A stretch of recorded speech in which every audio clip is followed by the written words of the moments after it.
Okay. Ayan, tignan mo nga yung katabi mo kung gising pa. Sabi mo sa kanya, huwag kang matutulog. Ayan. Kasi ang mahuli kong natutulog, bibigyan ko ng 500. Ayan. Pambili ng kape tsaka biskuit. Tapos ang prayer ko sa kanya, magtuloy-tuloy na yung kanyang tulog hanggang langit. Ayan, kaya huwag kayong matutulog ha. Okay, Anyway, ito yung title ng ating mensahe ngayon, The Story of the Risen Lord.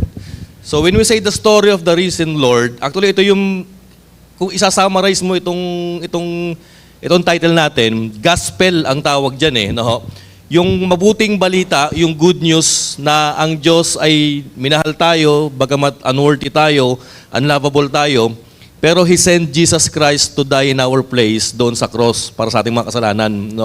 Yan po yung good news. At ang good news hindi kumpleto kung walang resurrection. Tama po ba? So, aanhin mo naman yung kamatayan ni Lord kung tinubos ka nga sa kasalanan mo, yun lang, tinubos ka lang, tapos di ka naman magre-resurrect, di wala rin. Tama po ba? Pero kung hindi naman namatay si Lord, wala rin mangyayari. Kung puro na lang buhay si Lord, kung walang nangyaring kamatayan ni Kristo sa cross at walang katubusan sa ating mga kasalanan, wala rin mangyayari. Lahat din tayo ay mapaparusahan sa ating mga kasalanan. So napakahalaga ng emphasis dito ni Paul na si Jesus daw ay namatay, nailibing at muling nabuhay. Dito po sa babasahin nating verse sa 1 Corinthians 15:1 hanggang 11. Actually, yung buong chapter 15 ng Corinthians, ito po ay tinatawag nating resurrection chapter. Kung merong love chapter, itong unang Korinto, yung chapter 13, ito po kung sa verse 14, yung kanyang love chapter. Pero ito, nung binabasa ko, parang may napansin akong tatlong bagay dito. Yung number one, ito po, yung Corinthians relationship with the gospel. Ipinakita dito ni Paul kung ano yung kahalagahan nung kwento, yung gospel, yung mabuting balita sa mga taga-Korinto. Basahin natin yung verses 1 and 2, and this is what the Apostle Paul says. Now, brothers, I want to remind you of the gospel I preach to you. Sabi niya, gusto kong ipaalala sa inyo yung palagi kong minimensahe. Yung gospel, yung mabuting balita, which you receive and on which you have taken your stand. Sabi niya, na tinanggap nyo at kung saan kayo'y naninindigan, nagtook kayo ng stand. Sa verse 2, sabi pa niyang ganyan, by this gospel, you are saved. Sa pamamagitan ng mabuting balitang ito, kayo ay nailigtas. If you hold firmly, kung pangahawakan ninyo, to the word I preach to you. Otherwise, you have believed in vain. So from verses 1 and 2, dinescribe ni Paul dito yung relationship nung gospel sa mga taga-Korinto. Actually, kung ano yung relationship nung gospel with the Corinthian believers, ganun din dapat yung relationship natin sa gospel. Ano nga ba ito? Merong apat na relationship sila. Number one ito, the gospel is something they receive. Tama po ba? Yung mabuting balita, nung tinanggap mo si Lord, sabihin ko sa inyo, ito, tinanggap nyo yan, narinig nyo yan, may nagkwento sa inyo niyan, may nag-share sa inyo niyan, at nung i-share sa inyo, tinanggap mo. Ayan, tignan mo nga yung katabi mo kung mukhang nakatanggap yan. Ano ba natanggap mo, kapatid? Gospel ba? Ayuda ba? O ano? Ayan. Kailangan, kapatid, sabi dito ni Paul, di ba nag-preach ako sa inyo, nung preach ko ito, tinanggap nyo. So the gospel of Jesus Christ, the good news, it is something na tinanggap natin. It is something that the Corinthian church received. Siguro tayo po, church, na-receive natin yung gospel sa pamamagitan ng pag-share ng magulang natin sa atin.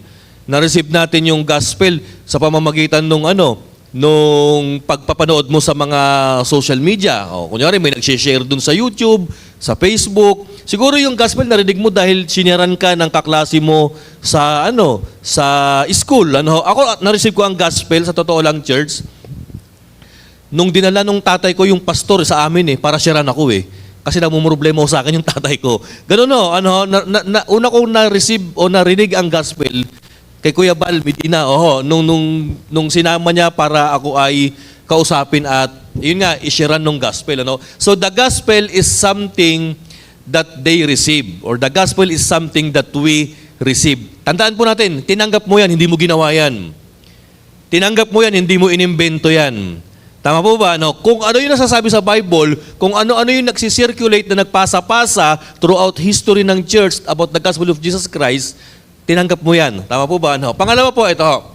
The purpose of a Christian, listen to this, is to be a receiver and transmitter of the good news. O nakita po ninyo yan?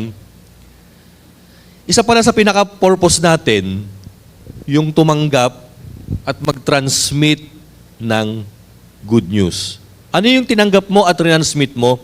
Hindi po chika minute, kapatid Good news, mga kapatid. Narinig mo, tinanggap mo, in-embrace mo, hinayaan mong baguhin ka, and then nung binago ka na, transmit mo ito, i-share mo sa iba. Ayan. Sabi mo sa katabi mo, i-share mo yan. Ayan. Ano? Ito po yung pangalawa. No? The gospel is something in which they stood. Ano sabi ni Paul? Yung gospel na iprinits ko sa inyo, na tinanggap ninyo, dito ay pinaninindigan nyo o naninindigan kayo. No? Alam nyo po, church, ang salita ng Diyos, sa totoo lang, di ba ano nga ba sabi ni David? Thy word is the lamp unto my feet. Sabi niya, yung salita mo, Lord, ano yan ilawan yan sa aking daraanan. Alam niyo, church, ang isang Christian o ang isang mananampalataya, dahil sa dami-dami ng mga problema, ng mga tukso sa mundong ito, kung minsan nadudulas tayo, nadadapa tayo, natatapilok tayo, napapatigil tayo. But because of the gospel of Jesus Christ that we received, and the gospel, it is something in which we should stood up. Sabing ganyan, yung gospel na yan yung magpapanatili ng balanse mo sa mundong ito. O, tingnan niyo po yung nakalagay dyan sa next. Sabi ko nga po, church, giving stability to every believer is one of the gospel's function. Ayan. Kailangan mo magkaroon ng stability. Pag sinabing stability, katatagan, katibayan, pagiging matatag, na kung saan hindi ka basta-basta gumigewang, natutumba, o pag nahipan ka ng problema, hindi ka basta-basta nabubuwal. Listen to this, church. Ito nga po, tinignan ko, nilista ko. Saan nga ba natin kailangan ng stability? Ito po, pagka merong temptation, ayan, kailangan mo ng resistance. Actually, yan yung gospel Yan yung salita ng Diyos. Pag natutukso kang bumalik doon sa dati mong buhay. Ayan, Siyempre, ang gospel ang magre-remind sa iyo at magpapalakas sa iyo para magkaroon ka ng resistance over temptation. Alam niyo po ba, church, kung minsan, nagse-cellphone ako, parang ang daming setting na binago nung anak ko sa cellphone ko So, ang ginawa ko, ni-restore factory setting ko. Lahat ng mga apps na meron ako, lahat nawala. Kasi nga, ni-restore ko Nalilito na ako kung anong gagawin ko Alam niyo po, church, ang purpose o ang goal ng demonyo sa buhay natin is i-restore factory setting tayo. Yung mga bagay na binago ng Panginoong Hesus sa buhay mo, yung kinargahan ka ng love, kindness, patience, gentleness, alam niyo, gustong i-restore factory setting ng demonyo yan. Gusto niyang alisin yan. Gusto ng demonyo na bumalik ka sa dati mong buhay. Yung wala pa kay Kristo. Yung mga wala ka pang mga kabutihang apps sa buhay mo. Yung bang wala ka pang mga fruit of the Spirit apps sa buhay mo. So ito po, sadness. Ayan. Pagka ikay nalulungkot, di ba? Subukan mong magbasa ng mga Bible stories, yung mga Old Testament characters na kung saan naging matagumpay sila. Di ba't nagkakaroon ka ng joy sa pamamagitan ng word, ng good news, ng gospel? Ito, pagka nakakaramdam ka ng pain, ayan, yung gospel ang nagbibigay sa iyo ng endurance. Pagka nagkakaroon ka ng doubt, actually ang sagot sa doubt, read the story once again. Read the stories in the Bible on how they became successful because of their faith. So nagkakaroon ka ng assurance, pagka ikay nanghihina, basahin mo yung gospel. Ayan, bibigyan ka ng kapangyarihan. So, una, ito yung tinanggap natin. Pangalawa, ito yung bagay na kung saan tayo ay naninindigan o pinaninindigan natin. Pangatlo, sabi ni Paul, ito po about the gospel. The gospel is something in which they are saved. Or the gospel is something in which we are saved. Actually, yung Greek term na ginamit dito ni Paul, doon nung sinabi niyang by which you are saved, parang present tense Present tense. Ano ibig sabihin? Parang pangkasalukuyan So, ang ibig sabihin pala, yung mabuting balita na tinanggap mo kay Kristo Jesus, hindi lang pala ikaw ay niligtas niyan sa mga nakaraang mga kasalanan mo.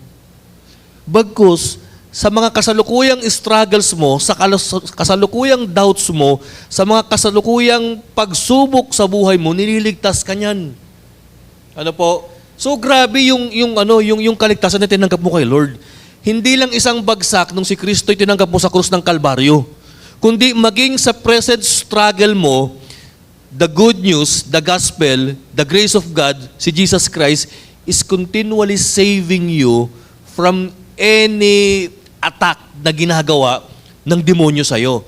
So the gospel is something in which they are saved or in which we are saved. Ayan, ano? Yung gospel, kapatid, ito yung ito yung nagligtas sa atin, si Jesus Christ primarily, mga kapatid. Ano? Pang-apat po, ito po, the gospel is something they hold firmly.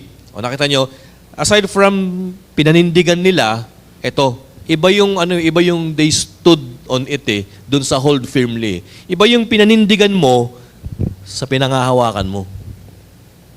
Ito talaga, hahawakan ko to. Hindi ko bibitawan. Pag sinabing hold firmly, pangangalagaan ko.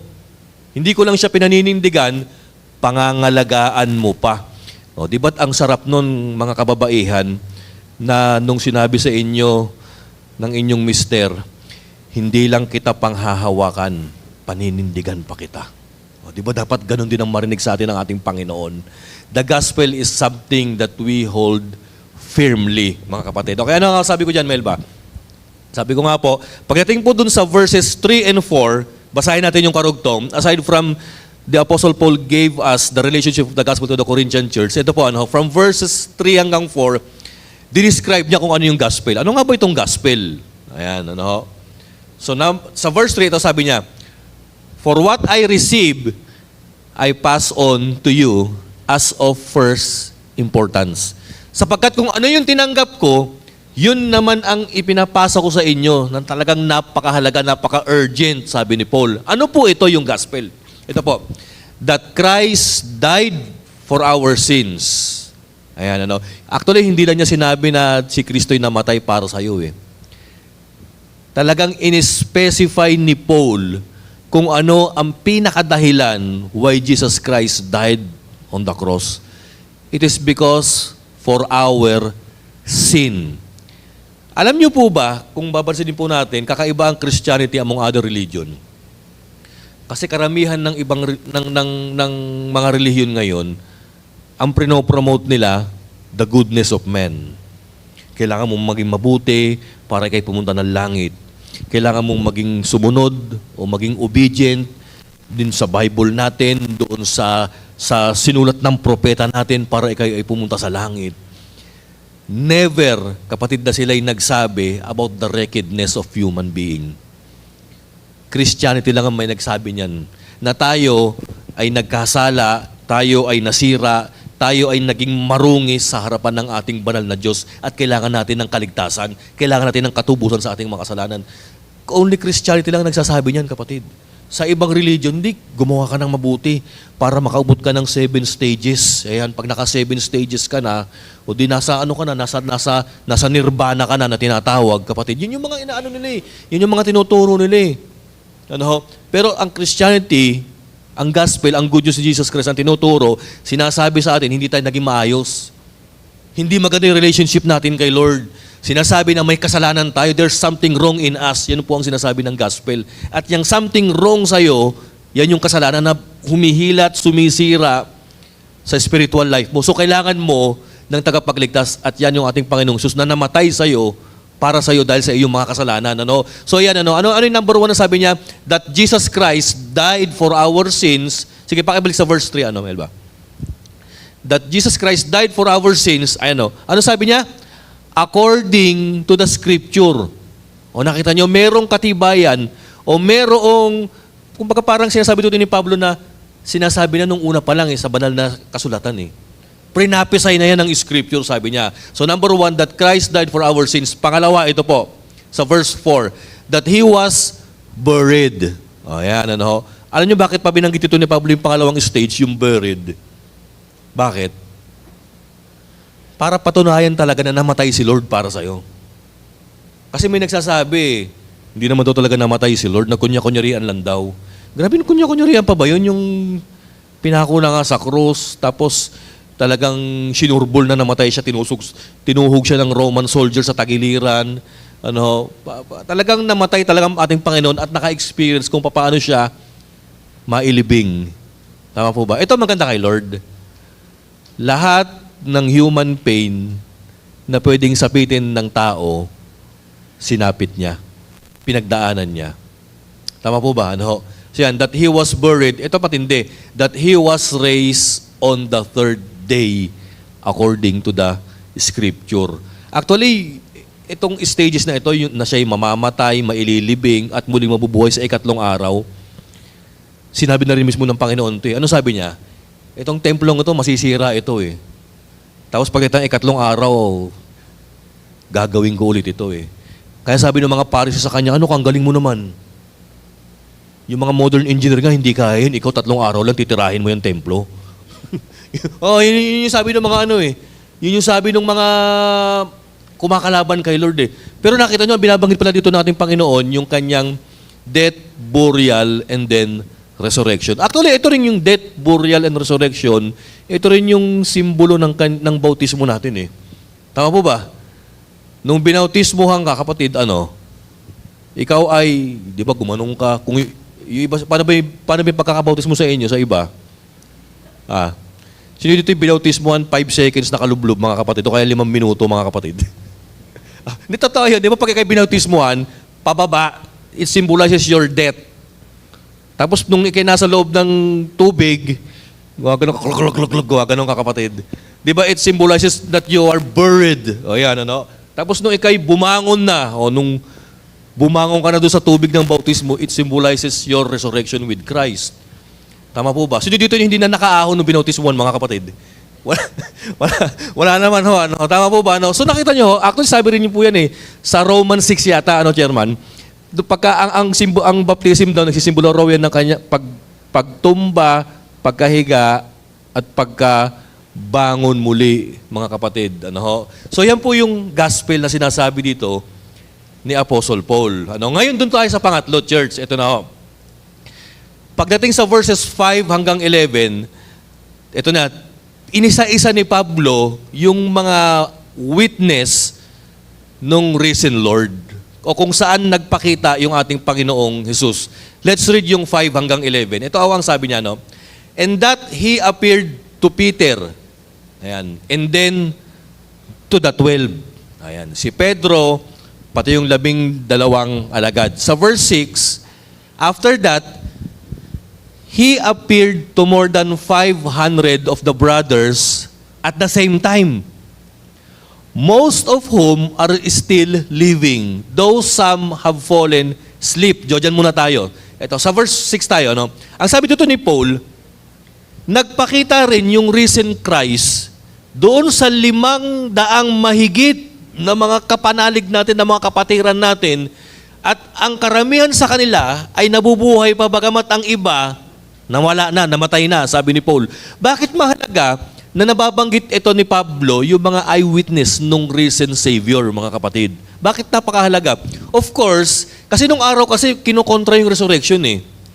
Nung araw kasi pinapatay na eh. Nung araw kasi inaakusahan na that the resurrection of Jesus Christ was a myth. Pag sinabing myth, hindi karne yung kalokohan lang, yung kwentong lang, yung kwentong barbero lang, yung gawa-gawa lamang, kumbaga alamat lamang, ganun lang ang tingin, Pero dito, hindi natakot si Paul na binanggit niya yung pangalan ni Pedro, yung 12 apostles, at maging itong 500 tao na isinasama niya sa katotohanan na meron talagang resurrection. It is as if Paul is saying, sige, kung hindi kayo maniwala sa sinasabi ko that Jesus Christ was resurrected from the dead, i-confirm mo kay Peter. I-confirm mo sa 12 apostles. Tanungin mo yung 500 binabanggit ko na nakakita mismo that Jesus Christ was risen from the dead. Tanungin nyo sila kasi sabi ni Paul, yung iba buhay pa eh. I-confirm nyo kung mali o kung gumagawa ako ng myth o kung gumagawa ako ng kwento patungkol sa nabuhay na napakong Hesukristo.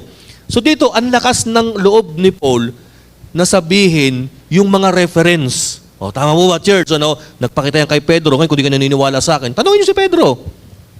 Nagpakita yan sa 12 apostol. Ngayon, kung di niyo ako pinaniniwalaan, sabi ni Paul, tanongin mo yung 12 apostol. O ngayon, kung di niyo ako pinaniniwalaan, tanongin niyo yung 500. Yung iba dyan, buhay pa. O, sabi niya ganyan. Bagamat yung iba, natutulog na. O, di ba? Tabi mo, natutulog na, kapatid. Ayan, ano. So dito, sabi pa niyang ganyan, sa verse 7, sabi pang ganyan ni Paul, ito po, then he appeared to James, then to all the apostles. Actually, yung binabanggit niyang James dito, hindi yung James na kapatid ni John. Yung James dito, yung kapatid ni Jesus Christ. Why is it that the Apostle Paul include James na kapatid ni Kristo? Alam niyo ba kung bakit? Kasi si James, tsaka si Mama Mary, tsaka si Jude, yung mga sumunod na kapatid ni Kristo, nung una kasi kinukontra nila si Jesus Christ eh. Di ba ano yung paratang nila kay Lord? Jesus Christ was a madman. May saltik daw si Lord.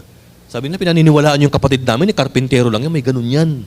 So nung una, ibig sabihin nito, si James kumukontra. But then, nung si Kristo ay namatay at muling nabuhay, James, the brother of Jesus, came to believe in the good news, mga kapatid. Naniwala siya. At ang sabi dito ni Pablo, maging si James, na nung unay hindi naniniwala kay Jesus Christ, ngayon believer na rin. Tanungin niyo kung di totoo yung sinasabi ko, sabi ni Pablo. And then yung pinakahuli, sa verse 8, ito yung sabi niya, and last of all, he appeared to me as to one abnormally born. O nakita niyo yan, mga kapatid? Bakit kaya dinescribe ni Pablo yung kanyang sarili bilang abnormally born? Ano ho? Meron bang ganyan, mga kapatid, yung parang i-describe mo yung sarili mo abnormally born? Ano kaya ibig sabihin nito? Actually, pag sinabing abnormally born, siguro malamang nung pinagbubuntis si Pablo nung kanyang nanay, muntik siyang makunan. O may mga instances wherein muntik siyang, baka mamaya si Pablo premature, gano'n, ano.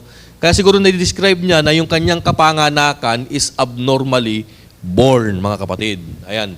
Siguro na cesarean siya. Ayan. Siguro kung ano-anong experience yung nanay niya when the Apostle Paul was born, mga kapatid. Ano pa sabi niya sa verse 9? For I am the least of the apostles. Sapagkat sa lahat ng mga apostol, ako yung pinakahuli. And do not even deserve to be called an apostle. Hindi nga ako karapat dapat tawaging apostol, sabi niya eh. Dahil inuusig ko ang iglesia ng Diyos, sabi niya. And then in verse 10, but by the grace of God, I am what I am, and His grace to me was not without effect. No, I work harder than all of them, yet not I, but the grace of God that was with me. Ang ganda nung sabi niya, no? Sabi niya ganyan, di baling ako yung pinakakulelat, pero dahil sa biyaya ng Diyos, na ini-empower ako, sabi niya, nagsumikap ako na maglingkod at mag-ministry. Sabi niya ganyan, ano? I work harder than all of them, sabi niya ganyan. But by the grace of God. Nakita niyo po ito, church, yung accomplishment ni Paul, hindi niya kine-credit sa sariling galing at lakas niya. Kine-credit niya sa biyaya ng Diyos. And then in verse 11, yung last verse natin, whether then it was I or they, sabi niya, hindi naman mahalaga kung ako o sila eh. Kung sino yung mauna, kung sino yung maging yung lumagot, mas mabilis na lumaki yung yung ministry, sabi niya ganyan. This is what we preach. O, biduin nyo, nakita nyo, sabi niya, kami. Kumbaga, the Apostle Paul is saying na hindi, nagkakasundo kami, united kami about our preaching of the gospel, and this is what you believe, sabi ni Apostol Pablo. Alam niyo po, ang ganda po ng pagkakasabi dito ni Pablo. No? Ngayon doon tayo sa mga eyewitnesses. Ayan. Ang unang binanggit ni Pablo, number 1, si Peter and the 12. Bakit niya binanggit? Of course, para i-confirm. Pangalawa, ito po, yung 500. Actually, itong 500 na ito nung sinabi niya, para ang reference nito yung Matthew 28 eh. Di ba't nung nagbigay ng Great Commission yung ating Panginoon, nung pag-akit niya sa Galilee yata, go and make disciples of all nations, baptizing them in the name of the Father, Son, and Holy Spirit. Siguro maraming audience yung nandun yung nakakita More than 500 disciples of Christ ang nakakita habang siya ay nag-ascend patungong langit during that time. No? Yung number 3, ito sabi ko nga kanina, James and the Apostles. Nung una si James, kumukontra kay Lord. Pero nung nakita niya at na-witness niya yung crucifixion and resurrection ng Panginoon, abay naging number 1 tagalingkod o manlilingkod, preacher or elder sa Jerusalem Church, itong kanyang kapatid na si James. Ito po yung pang-apat, si Paul. Ano yung mga dinescribe ni Paul about himself nung binanggit niya itong binabasa nating verse? Number 1, ito po, meron siyang humility. Ano sabi niya? Of all the apostle, I am the least. Nakita niyo yung kababaang loob ni Paul? Ano sabi niya? I was born abnormally, sabi niya. Ano pa yung sabi niya? I do not even deserve to be an apostle of Christ. Nakita niyo po yung humility dito ni Pablo? Nire-recognize niya na yung kanyang pagkakasama sa church, na yung kanyang pagiging apostol, hindi siya karapat-dapat. Ito pa, yung pangalawa nakita niya yung kanyang brokenness. Ano sabi niya? He was born abnormally. Ano pa? I persecuted the church of God. Sabi pa niyang ganyan. So nakita niyo, maging yung kanyang kapangitan nung nakaraan, maging yung madilim na patotoo niya, hindi niya ikinakahiya. Kasi church, sa totoo lang po, kahit na anong pangit nung iyong patotoo, nung nakaraan, nung buhay mo, pero kung yan ay nalapatan ng grace of God, gumaganda. Actually, sa totoo lang, church, mas malakas ang dating ng taong nagpapatotoo na talagang loko-loko siya nung nakaraan Kasi doon sa taong mabait na, nung tumanggap kay Lord, lalo naging mabait. Walang dating no? Pero kung yung dati demonyo, si Raulo, nung tumanggap na kay Lord, bumait, nagpapakabait, ang lakas ng dating po niyan, mga kapatid.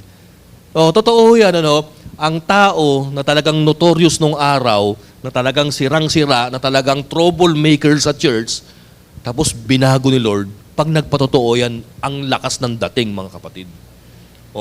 Kaysa yung magpapatotoo ka na ako po'y lumaking sa taga-church, mabait na po ako noon. Nung tinanggap ko si Lord, babait pa rin po ako hanggang ngayon. Ayan. Pero kung magpapatotoo ka, kapatid, na ako po ay talagang durugista. Ayan. May mga ganyan Isang church yung sinunog ko, yung pastor, pinako ko ng pabaliktad sa cross. Ayan. May mga ganang patotoo. Actually, ganyan patotoo ni Paul Sinunog ko yung mga church niya. Ayan. Kasama ako sa krimen nung si Stephen ay pinagbabato. Ayan, totoo, kasama siya dun sa Acts 8. Ayan. Ang lakas ka ng dating na patotoo ni Pablo Pero nung minsan, meron kaming target na church na naglalakad kami sa road of Damascus, bigla na ako nabulag dahil may nakita ko liwanag. Yung pala nagpakita ang aking Panginoong Jesus, mga kapatid. Di ba't ang lakas ng dating ng patotoo ni Pablo? Kasi maipapakita dito lalo kung paano siya binago ng grace ng Panginoon, kung paano siya tinanggap ng biyaya ng Panginoon, kung paano siya pinatawad at transform ng ating Panginoong Jesus. Kaya napakahalaga po, mga kapatid, ng testimony. Tama po ba? Napakahalaga ng testimony mo, kapatid, pag ikay ay nag-share. Tama po ba? Yan.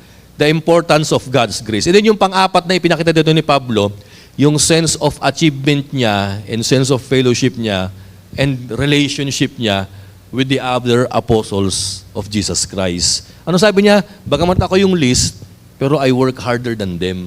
Pero sabi ni Paul, at the end of the day, hindi naman mahalaga kung sino number 1 sa amin Ang mahalaga, lahat kami naglilingkod kay Lord. Pinupush namin ang gospel up to the ends of the world. Okay, church, napakahalaga ng resurrection ng ating Panginoon. Tama po ba?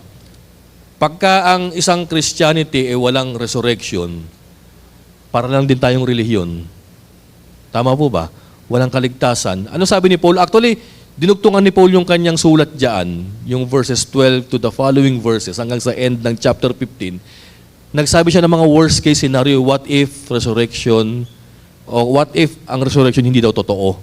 Alam niyo kung ano sabi niya? mananatili tayo sa ating mga kasalanan, sayang yung pinagpapagalan natin, sayang yung faith natin, sayang yung kakaatid natin ng church, sayang ang lahat, sayang yung paniniwala natin kay Kristo, kasi wala tayong kaligtasan. Yun yung sabi niya eh. Pero ang sabi niya, hindi sayang yung kaligtasan mo dahil ang resurrection ng ating Panginoong Hesus, totoo. Tama po ba mga kapatid? Yan. Amen po ba mga kapatid? Ayan, sabi niyo ba amen? Ayan. Actually, naintindihan ko kayo talagang nakakaantok, pero maganda mga kapatid, nag-ano tayo, ayan, ibig sabihin, talagang gumising tayo ng maaga para i-celebrate yung Resurrection Day ng ating Panginoon. Ngayon bilang conclusion, church, listen to this. Kamusta yung faith mo? Actually, nung nalaman nung mga disciples ni Lord na siya'y muling nabuhay nung ikatlong araw ng kanyang kamatayan, lahat ng disappointments, lahat ng heartbreaking moments that they have witnessed during Friday's crucifixion, nawala.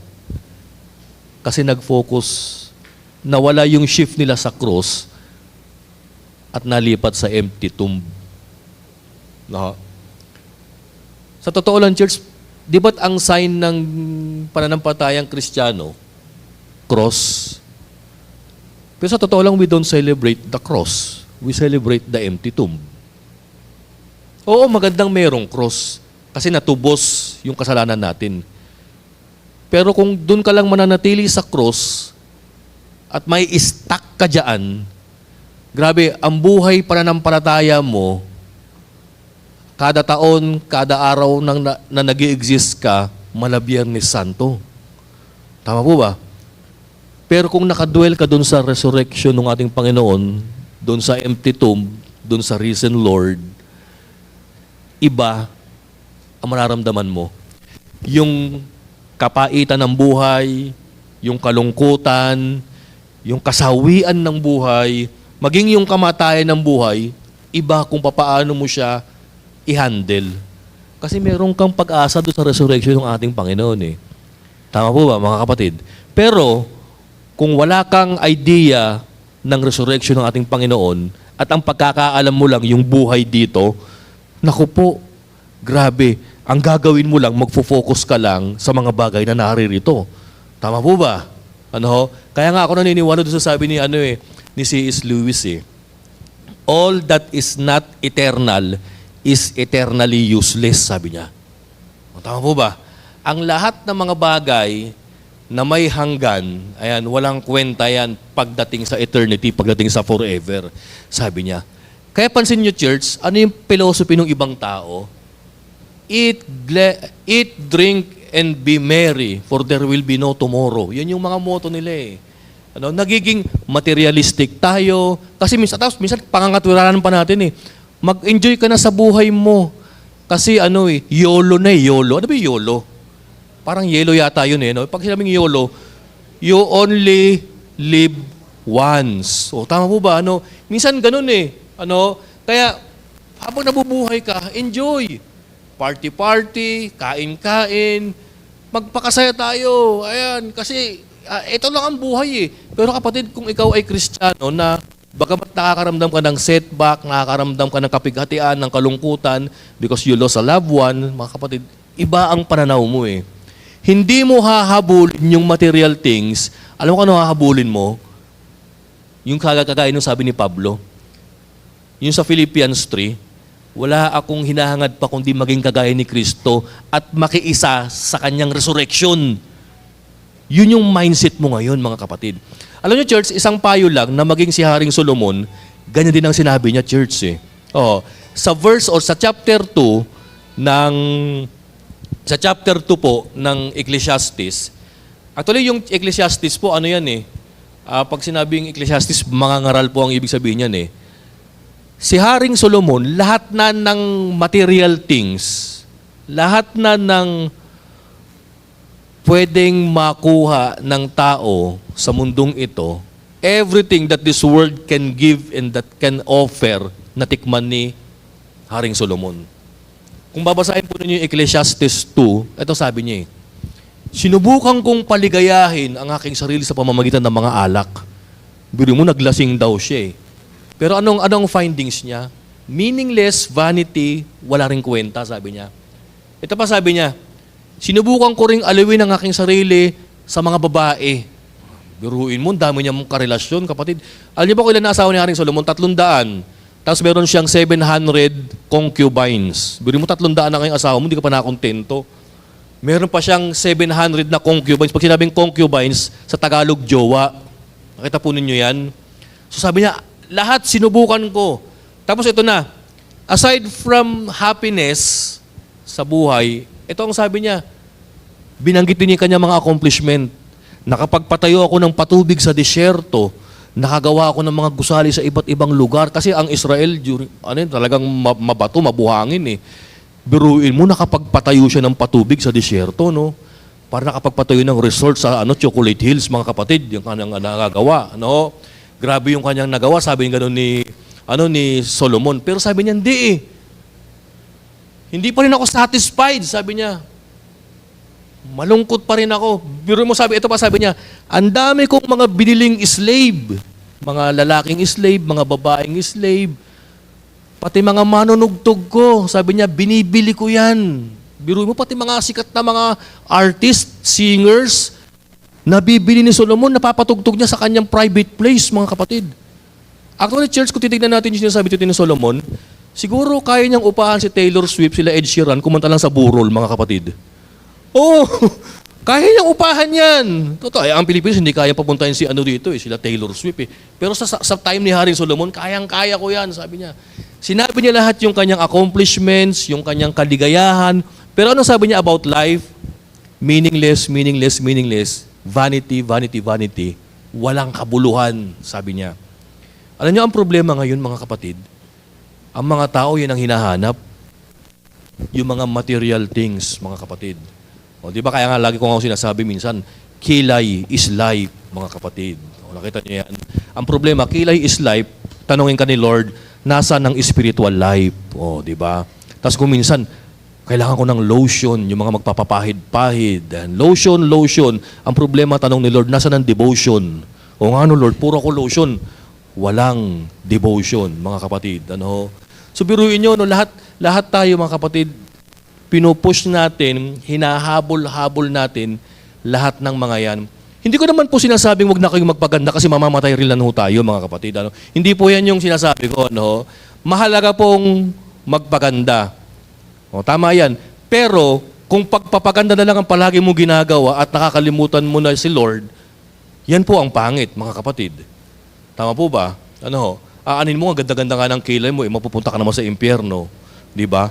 Alam nyo ba na ang mga tao sa impyerno, mga walang kilay yan, mga kapatid? Hindi sila makakapagkilay, kilay is life doon, mga kapatid. Kasi sunog eh. Di ba mainit sa impyerno, mga kapatid eh. So yan po ang ano niyan, ano. Kaya ho, lahat po ng mga ginagawa natin, kailangan titignan mo kung meron ba itong eternal value o hanggang eternal garden lang ang value nito, kapatid. Ano ho? Minsan nga, yung mga patay natin, minsan lalagay natin ng mga alahas, lalagyan natin ng mga pati yung mga, ano nyo ba yun, yung mga ipin nila, yung mga brace nila, gold eh. Iiyak tayo. Sabi ng sepulturero, uy, may mission impossible ako mamayang gabi ah. Meron, mag-gold hunting ako mamayang gabi. Ayan. Biro mo, pati yung mga patay na nakawan, mga kapatid eh. So tayo mga Kristiyano, mga kapatid, tandaan nyo, church, hindi ko sinasabing wag na nating pahalagahan yung beauty, yung future, yung business natin, yung money natin. Ang sinasabi ko lang mas mag-focus tayo sa eternity and especially on the resurrection of our Lord Jesus Christ. Maganda kapatid, maganda ka na physically, mas maganda pa ang kaluluwa mo kapatid. Nag-glow, go, and grow. Tama po ba mga kapatid? Ayan, maganda rin yung maganda ho tayo. No? Kaya nga sabi ko nga kila Brother Pele, kila Kuya Jo, magpatayo kaya tayo ng salon.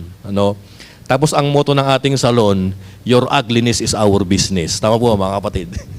Sa Tagalog, ang kapangitan mo ang aming pagkakapirahan. Tama po ba? Mahalaga ho yan mga kapatid, yung maging maganda tayo, maging maayos tayo. So tayo po'y tumayo ngayon, church.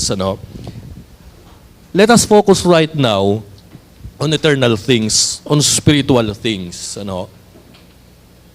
Nung nakaraang linggo, kaya kami wala rito, nilibing namin yung lolo ko eh. So lahat ng mga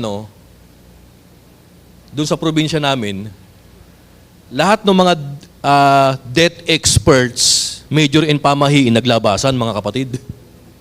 Yan. Bawal daw yung pagka nalibing na, babalik ka pa. Tapos pagka uwi mo galing libing, kailangan daw maghugas nung pinaglagaan ng bayabas. Nakita ko nung tiyahin ko, kumakain ako sa likuran. Sabi sa akin, naghugas ka na? Oo, naghugas na ako ng kamay. Makain na nga ako eh. So nakita ko, nung nilibing yung lolo ko, sila nag-iiyakan eh. And then nung binigyan ako ng pagkakataong magsalita, pinasaya ko naman sila. Kasi I gave them the assurance that my granddad was with God in that very moment. Oo. Sabi nung ibang nakikinig sa akin, oo nga no, I have reminded them of the resurrection of our Lord Jesus Christ. Oo, makikita mong malulungkot ka kasi makita mo patay eh. Matanda, 91 years old, pumayat, nawala ng buhay, malulungkot ka. Sabi ni C.S. Lewis, sa totoo lang sabi niya, pagka tayo raw namamatayan, ang feeling natin, napakakawawa raw nung ililibing natin kasi nga wala ng buhay eh. Pero sabi niya, hindi raw nakakaawa yung patay, especially kapag na kay Lord. Kasi isa na yan sa pinakamapalad na tao na tinanggap si Jesus Christ at makaka-experience ng resurrection ng ating Panginoon. Tama po ba? So kung tayo man ay nalulungkot in this present world, because of death, calamities, pain, frustrations, failures, kahirapan, poverty, o kung minsan iniisip mo, hindi ka naging maligaya dahil nabuhay ka sa mundong ito. Actually, may mga taong ganun eh. It is simply because they are frustrated in life na hindi nila nakuha yung mga pangarap nila, hindi nila nakuha yung mga dream motorcycle nila, hindi nila nakuha yung dream career nila, hindi nila nakuha yung dream house nila, hindi nila nakuha yung dream na itsura nila. Parang feeling nila, pinagkaitan na sila ng langit eh. Pero hindi eh. Napakarami pang bagay na pwede tayong makuha in the future kasi sa binibigay ng mundong ito eh. Oo, nandyan, mamamatay tayo. Pero focus ka dun sa resurrection ng ating Panginoong Jesus. Ano sabi ni Paul doon sa 2 Corinthians 4:18? Sabi ni Paul, so we fix our eyes not on what is sin, but on what is unseen. For what is sin, sabi niya ganyan, is temporal. And what is unseen is eternal. Tama po ba? Kaya nga po lagi kong inuulit-ulit, when you are able to see the invisible, you are unstoppable.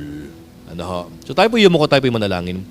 Father, once again, Lord, salamat for you have reminded us of the greatest miracle that you've ever performed, and that is the resurrection from the dead. Oo, Lord, nalulungkot kami. Especially, Lord, sa isang tao na habang tumatanda, dumadami, O Lord, yung aming nakikitang mga namamatay sa aming loved ones, sa aming relatives, sa aming mga kaibigan. Malungkot, Father. Yung bang marirealize mo na yung oras namin papabawas, papaliit na ng papaliit. At paunti-unti na rin kaming, Lord, parang kandila na nauubos yung aming time in this world. Now, Father, magkaroon kami, Lord, right now ng realization. Kagaya ng realization ni King Solomon na everything that is not eternal, O Lord, in this world is eternally useless. Panginoon, nawa mag-focus kami sa mga bagay, Lord, na mayroong bearing sa eternity. Ano po yun, Lord? Spiritual things, character, Christ-likeness, yung pagtulong sa kapwa, yung pag-share ng salita po ninyo, yung pag-win, Lord, sa mga lost, yung bang pag-alaga, Panginoon, sa mga nalulungkot, yung pag-encourage, O Lord, sa mga taong nadi-discourage na, Panginoon, nawa, Lord, doon kami mag-focus. Kasi alam naman namin, Lord, na kapag doon kami nag-focus, merong eternal value, Lord, itong mga gawaing ito, Panginoon. Father, if ever nalulungkot kami in this present moment, Father, because of death, nawa, Lord, ma-encourage kami at ma-comfort kami, Lord, ng inyong resurrection, Panginoon. That someday, sasabihin namin yung sinabi ni Pablo, "Oh, death, where is your sting?" Saan yung kamandag mo kamatayan? Tinalo ka na because of our Lord Jesus Christ has been risen from the dead. Salamat, Father, for this reminder, Panginoon. Lord, ito pong aming panalangin. In Jesus' name we pray. Ang lahat ng anak ng Diyos ay magsabi po ng Amen.